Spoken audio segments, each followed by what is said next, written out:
Maddileti SCCL Congress party జిల్లా అధ్యక్షుడను ఈరోజు SC వర్గీకరణ ఆమోదం తెలియడంతో దేశ ప్రజలందరూ కూడా మరి మాదిగ కులాలు గాని వెనకబడిన జాతుల వారు గాని హర్షిస్తున్నారు.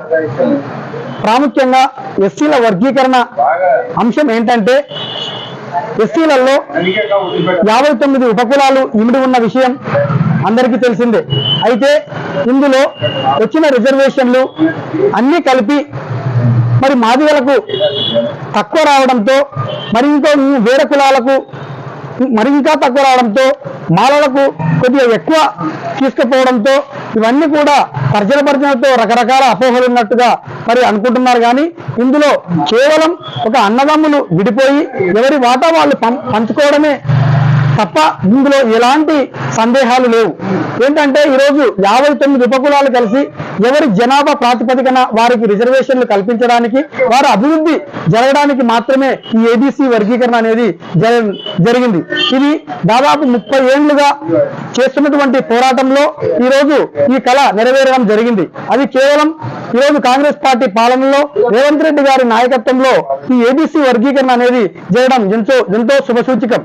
ఇది గత ప్రభుత్వాలు అనేక పర్యాయాలుగా రకరకాలుగా చేయాలని ప్రయత్నించినా మరి అప్పటి ప్రభుత్వాలు చేయలేక అనేక అడ్డంకులు వచ్చినాయి. కాబట్టి ఆ అడ్డంకులన్నింటినీ తొలగించి ఈరోజు తెలంగాణ రాష్ట్రంలో ఏబీసీ వర్గీకరణ ఆమోదించడం జరిగింది.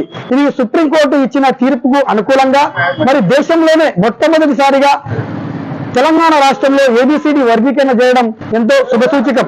ఇది కేవలం నిమ్న జాతులను వెనకబడిన కులాల అభివృద్ధి కోసం మాత్రమే జరిగింది తప్ప ఎవరి యొక్క స్వార్థాలకు కానీ ఎవరి యొక్క స్వార్థ ప్రయోజనాలకు కానీ జరిగింది కాదు. కేవలం 59 ఉపకులాలు అన్ని కలిపి కూడా అభివృద్ధి చెందడానికి మాత్రమే ఈరోజు ఏబీసీడీ వర్గీకరణ ఈ రాష్ట్రంలో కానీ దేశంలో కానీ జరుగుతున్నదని చెప్పేసి ఈ సంరోజు ఎస్సీ కులాలలో చాలా జాతుల వారు కూడా ఉన్నా అది ఈరోజు సమాజంలో గుర్తింపు లేని వాళ్ళుగా ఉన్నారు.